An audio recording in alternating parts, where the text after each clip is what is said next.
티빙과 같은 OTT 서비스는 이용할 수 있었습니다. 심지어 GPS를 지원하는 만큼 T맵 역시 사용 가능했습니다.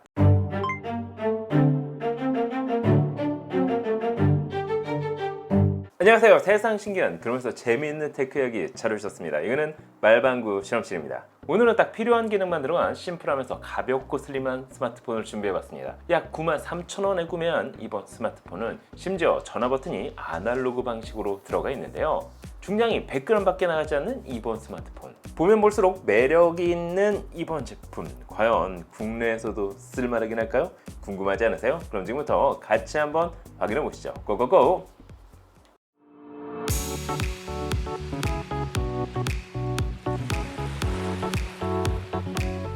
자, 이번에 준비한 제품은 직구로 약 93,000원에 판매가 되고 있는 퀸 F22 스마트폰일 것입니다. 이번 제품을 구매한 이유는 명확했습니다. 저렴한 가격은 둘째치고 디자인이 마음에 들었기 때문이죠. 특히나 요즘 보기 힘든 아날로그 숫자 버튼을 지원해 마치 스마트폰이 아닌 리모컨 같은 느낌까지 들게 만들었습니다. 전체적인 사이즈는 52mm, 131mm, 두께는 9mm, 중량은 약 100g으로 제작됐습니다. 요즘 시대에 100g밖에 안 되는 초경량 스마트폰이 있다는 것도 신기하지만 상대적으로 작고 슬림하기에 휴대하기에도 괜찮았습니다. 그립감 역시 손에 딱 달라붙는 느낌이라고 할까요? 전체적으로 화이트 컬러를 적용해 모던한 느낌까지 받을 수 있었습니다. 하단에는 충전을 위한 USB Type-C 포트와 마이크가, 오른편에는 유심 트레이, 그리고 상단에는 IR 센서를 탑재해 만능 리모컨 대용으로도 사용 가능합니다. 스피커는 디스플레이 상단에 위치하고 있습니다. 쉽게 말해 동영상 감상을 위한 배치가 아닌 전적으로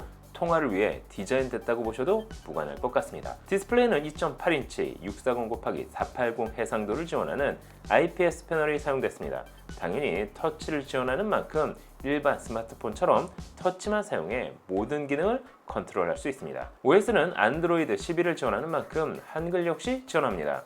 측면에 유심 슬롯을 통해 KT 및 SKT 유심을 넣어본 결과 문자 전화는 물론 LTE를 통한 데이터 사용 역시 가능했습니다. 삼면 베젤은 얇은 편이지만 상단 베젤은 조금 두껍게 제작됐습니다. 만약 여기에 전면 카메라 정도는 넣어줬다면 좋았을 것 같지만 이번 스마트폰은 아쉽게도 전, 후면 어디에도 카메라가 없습니다. 어차피 메인폰으로 사용하기에 어려워 보이는 만큼 카메라 없는 것도 나쁘지는 않았습니다. 해킹으로 인한 불편함도 없을 뿐 아니라 그만큼 가격도 저렴하게 출시됐으니까 말이죠. 디스플레이 하단에는 숫자 버튼을 포함하고 있는 기능 아날로그 버튼을 지원합니다. 정말 오랜만이죠? 예전에 쿼트 자판이 있는 스마트폰도 있었지만 그것도 옛말이 된 상태에서 이런 아날로그 버튼이 있는 스마트폰은 반가울 수밖에 없었습니다.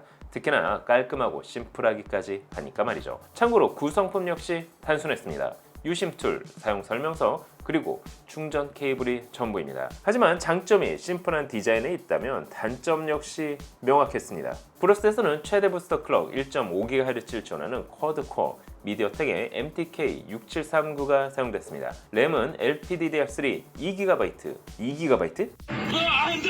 스토리지는 eMMC 16GB로 정말 저사양 기반의 디바이스라 할 수 있습니다. 쉽게 말해 그냥 단순 통화, 문자 및 카카오톡과 같은 SNS 메신저 용도로 사용한다면 모를까 성능에 큰 기대를 하고 구매하시면 정말 실망할 수 있는 제품입니다. 긱벤치 6는 돌리지도 못했을 뿐만 아니라 3D 마크 슬링샷의 경우 총점 172점, 프레임은 0.7 프레임 수준으로 그래픽 처리 성능도 형편없었습니다. 그래도 조금 느리긴 하지만 넷플릭스 및 웨이브, 티빙과 같은 OTT 서비스는 이용할 수 있었습니다. 심지어 GPS를 지원하는 만큼 T맵 역시 사용 가능했습니다. 다소 느린 반응 속도를 참아낼 수 있다면 네이버를 사용, 웹서핑도 가능했습니다. 거기에 무한의 계단과 같은 단순 게임 정도는 플레이할 수 있었는데요. 다만 스피커는 통화를 위한 용도다 보니 사운드는 정말 좋지 않았습니다.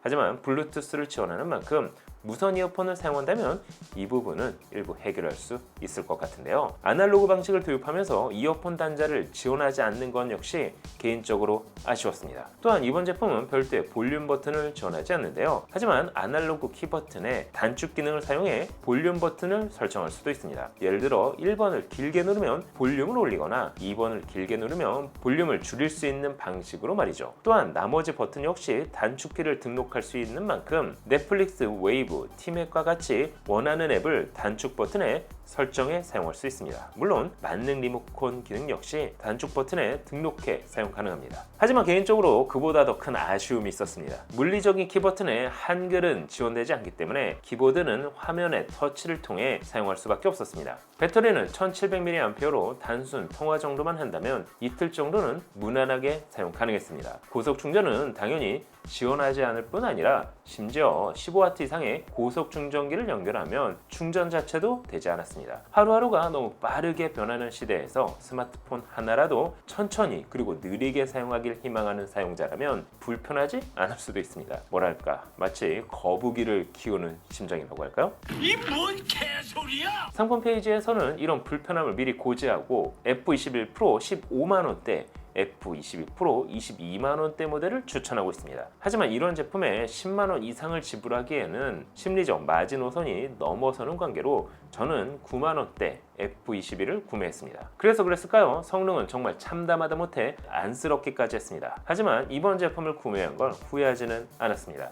개인적으로 너무 만족스러운 디자인과 그립감, 그리고 아날로그 버튼을 사용, 예전에 PCS 폰을 사용하는 것 같은 느낌을 받을 수 있었기 때문입니다. 거기에 만능 리모컨 활용은 덤으로 가져갈 수 있는 만큼 메인폰까지는 어렵겠지만 단순 전화 및 문자를 주고받는 서브폰이라면 9만원대에 구매 후 저렴한 알뜰통신 유심과 연결해 사용한다면 가격 부담 없이 쓸 수 있기 때문이죠. 참고로 전 550원의 요금제로 서브폰을 사용하고 있습니다. 직구로 구매한 제품만큼 당연히 국내에서 AS도 받을 수 없습니다. 이렇게 정리하고 났더니 정말 이번 제품은 구매하면 안 될 것. PCS 폰을 아시는 분이 얼마나 될지는 모르지만 옛 감성을 살리기에는 나름 괜찮았습니다. 다음엔 원심도 들어가는 손바닥만한 스마트폰에 대해 알아보도록 하겠습니다. 여러분이 보시기엔 어떠신가요? 쓰레기인가요? 아니면 괜찮은 장난감인가요? 오늘 영상은 여기까지. 윈도우 표류 일주일째. 제발 좀 잡혀라. 형아 아직도 신호가 안 잡혀. 아니 배터리도 이제 얼마 없잖노. 잡혔다. 어서 빨리 구조 요청을 해, 형. 아니 잠깐만. 오늘은 평일에도 야이 미친.